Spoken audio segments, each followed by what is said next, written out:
لا نعرف ربا غیرہ، اللہ کے علاوہ تو ہم کوئی خدا جانتے ہی نہیں، تو مانیں گے کیا؟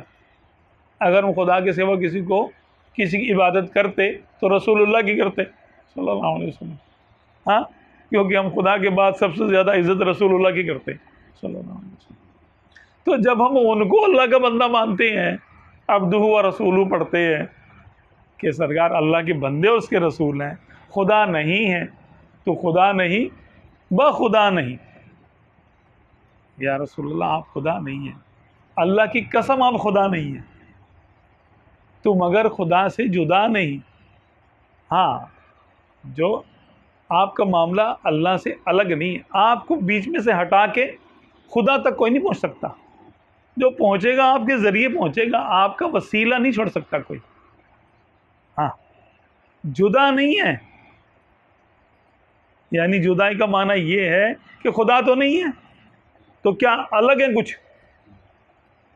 الگ بھی نہیں ہے، آپ کا معاملہ اطاعت میں، من یطع الرسول فقد اطاع اللہ، جس نے رسول کا حکم مانا اس نے اللہ کا حکم مانا، جس نے حضور کو خوش کر لیا تو کیا اللہ خوش ہو گیا کہ نہیں ہو گیا؟ ہوا نا۔ جس نے حضور صلی اللہ علیہ وسلم کو ناراض کر دیا، معاذ اللہ معاذ اللہ ثم معاذ اللہ، تو اللہ تعالیٰ اس سے خوش ہوگا کہ ناراض ہوگا؟ رضامندی میں، اطاعت میں معاملہ ایک ہے۔ اللہ تعالیٰ نے آپ صلی اللہ علیہ وسلم کی رضا کو اپنی رضا قرار دیا، آپ صلی اللہ علیہ وسلم کی اطاعت کو اپنی اطاعت قرار دیا، تو اس کو کہا تو مگر خدا سے جدا نہیں، خدا تو نہیں ہے یا رسول اللہ، آپ اللہ کے بندے ہیں، لیکن اگر اللہ کو ہم نے پانا ہو تو آپ سے ہٹ کے کوئی رستہ نہیں جاتا اللہ کی طرف، آپ کو ہم خدا سے الگ نہیں مان سکتے کہ آپ ہوں یا نہ ہوں ہم خدا تک پہنچ جائیں گے، ایسا نہیں ہے۔ ان معنوں میں آپ اللہ سے جدا نہیں ہیں،